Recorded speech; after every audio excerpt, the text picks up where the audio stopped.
Welcome to Fidelity Soundbites, a straight-to-the-point monthly podcast where we speak to some of Australia's best investors. This month, we're changing up the episode a little, and I'm pleased to have with me Sam Heithersay, one of Fidelity's mining analysts based in Australia. Now, Sam has recently come back from a research trip to Mongolia, where he inspected Rio Tinto's Oyu Tolgoi mine. So, Sam, Mongolia isn't somewhere most people travel to. You know, anything unusual happen? What were you writing on your postcards home to your family? Thanks, Paul. It is an unusual country, not one that many people have been to. I certainly haven't. And it was a country full of surprises. You know, it's wedged between Russia and China, but it's been a parliamentary democracy for 30 years. It's next to the second most populous country on earth, but it's only got 3.5 million people. And of that, it's a very young population, despite having a strong history that goes back to the 13th century, with 75% under 40 and half are tertiary educated. So it's a young and exciting and modern kind of democracy. But all those kind of stats don't really make for an entertaining postcard. So I guess the highlights for me would be, sharing a bowl of fermented horse milk, one of the traditional drinks there, with the Prime Minister, discussing the relationship with Rio Tinto and the government. And then also probably sending a photo home to my wife and daughters from 1,300 metres underground at Oyu Tolgoi itself is definitely a highlight. Sam, they're fascinating points. So let's start with so first of all, why Mongolia, and then also the other follow up is how useful is it to do mine visits? Yeah, it's a fair question. Why Mongolia? Rio Tinto's Oyu Tolgoi mine is there, of course, and it's a key project for them. So that's why I went there. It's only 8% of my MPV, and most of Rio's net present value is, of course, dominated by iron ore. But it's still a key project because it underpins their plans to double copper production by 2030. And it's been a problematic asset, so it's a really important point to reassess it. It's had a history of delays and cost overruns and political brinkmanship, and that seemed to be turning a corner. And they're also moving from open pit to underground mining, eventually becoming one of the fourth largest copper mine in the world. So it was a really important juncture to assess Rio and Oyu Tolgoi, and so that's why I was there. The mine site tours in general, I think they are critical, really, for the investment process as a mining analyst. And not just from what you learn in the discrete asset itself, but more so the learnings that you can take with you to compare to other assets and use some of the learnings as a bit of a reference guide for any future developments that might come up. And for instance, in this case, I'd already visited a Rio block cave mine almost over 10 years ago, and I was curious to learn what they'd learned from previous efforts and applying it to Oyu Tolgoi. And for reference, block cave mining is essentially a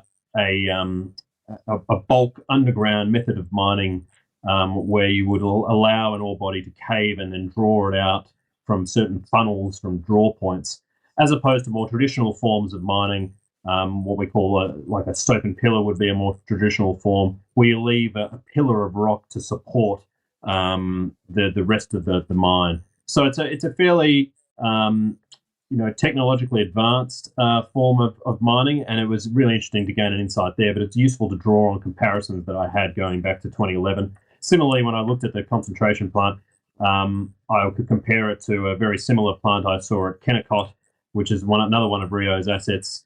This one in Utah, incidentally, has the largest open pit at 4 kilometres wide and is 1,200 metres deep in itself in an open pit. So once you compare and contrast mines over time, I think you get a really good picture of where a mine is against its peer set. And that's why it's important to do these kind of trips. Yeah, Sam, I think they're all good points. I mean, I've always found it really useful to visit mines. I think just talking to the people on the ground, the engineers and the geologists, brings an incredible insight. And also just to see how organised the mine is, talks to operational excellence, I think, of the company. So, I agree with you. I think they're critical to the whole process. I think what might also be useful is just to look at how this mine fits into the world supply, or the world supply of copper, really. You talked about it being going to be the fourth, once it's up and producing, it's going to be the fourth largest in the world.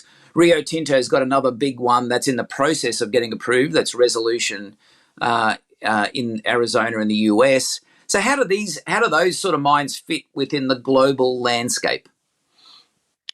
Yeah, so Oyu Tolgoi, when it's up and running, will be about a 500,000 tonne copper mine. And that's in context of currently we're about a 25 million tonne copper market.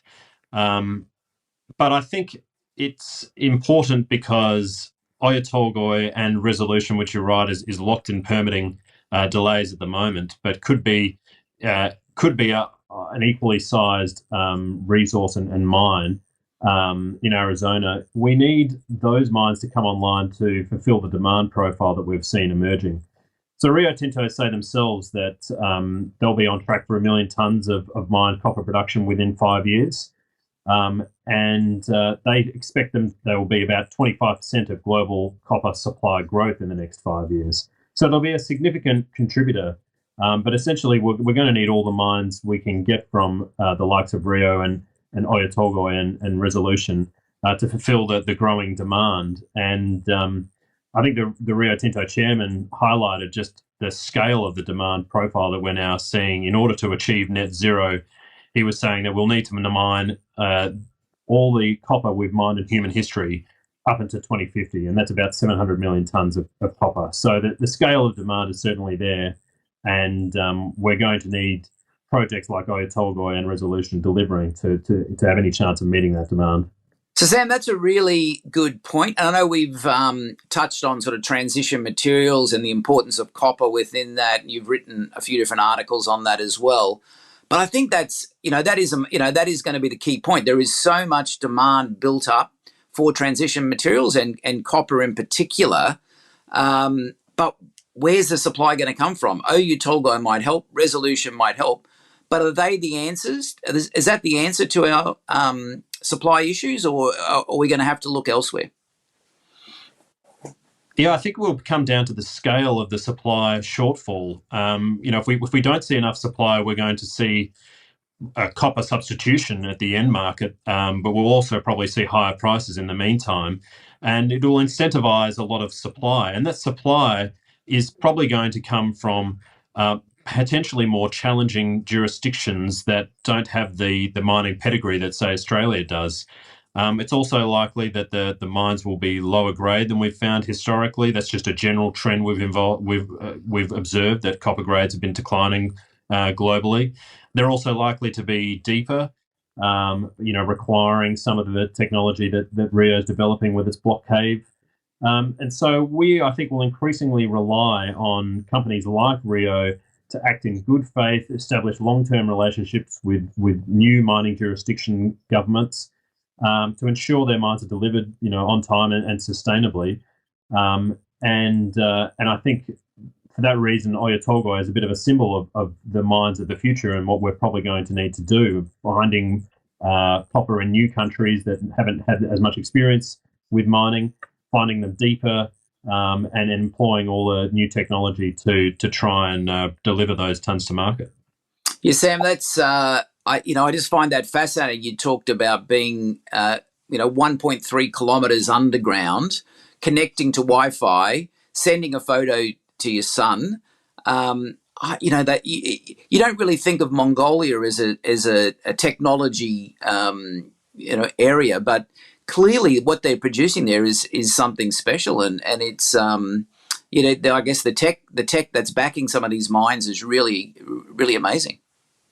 Yeah, it was very surprising to see the level of technology employed to monitor all personnel, equipment, and how the ore body is caving, using monitoring equipment all supported by Wi-Fi that sends data right back to Brisbane, where they have a lot of their caving specialists, but occasionally hijacked by investors calling home, as I did. Excellent. Okay, now that's fascinating, and obviously, clearly, a really interesting site visit. And that was also interesting, putting the copper mines within the global context. But if we now bring it back to Rio Tinto, Did you come back? Is this a more positive outlook for Rio Tinto after you came back from your site visit? Did you think it was a positive development for Rio? Yeah, I definitely thought it was incrementally positive. And it's important to put it in context. It is only a small part of the overall valuation that I have for Rio, which is obviously still dominated by iron ore. And it's also important to put it in context of history. It's been a problematic asset. It's had cost overruns. It's had delays. We've seen political brinkmanship with the government. But I think that it was incrementally positive in that it had seemed to have turned a corner in the relationship reset with the government, in the moving, mining front from open pit to underground to access 3 times higher grade ore. So it was certainly a turning point, a positive turning point noted for Rio, and that definitely feeds into my thesis on Rio. But I think it probably is broader than just the asset itself, because I think that Oyu Tolgoi in particular has come to symbolise the CEO and management's efforts to reset government and community relations post Juukan Gorge and deliver on a pipeline of projects that have some similar permitting challenges. Resolution we touched on has permitting challenges in Arizona. Simandou is a high-grade iron ore project in Guinea. Still subject to negotiations around investment framework agreements with the government and JV partners. We also saw a lithium project in Serbia get held up on permitting challenges. So Oyu Tolgoi has meaning just beyond the asset itself. It's also a read-through into how Rio are hoping to deliver on a pipeline of projects with permitting challenges, but a pipeline that the world increasingly needs. Excellent, Sam. That is fantastic. Obviously, an absolutely fascinating country, a really interesting asset, great copper mine.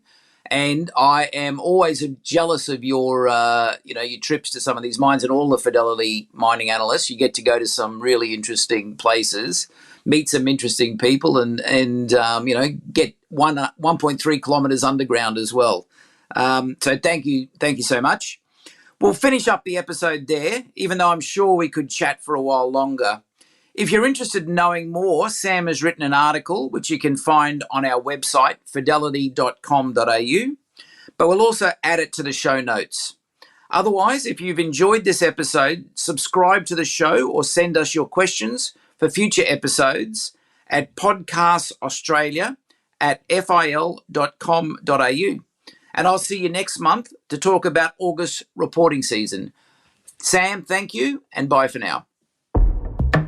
Some important information on today's podcast. This podcast is issued by Full Responsible Entity Australia Limited, AFSL number 409340. This podcast is intended as general information only and has been prepared without taking into account any person's objectives, financial situation, or needs. You should consider the product disclosure statement and target market determinations for Fidelity Australian products at fidelity.com.au. Please click the link in the show's description to read the full disclaimer.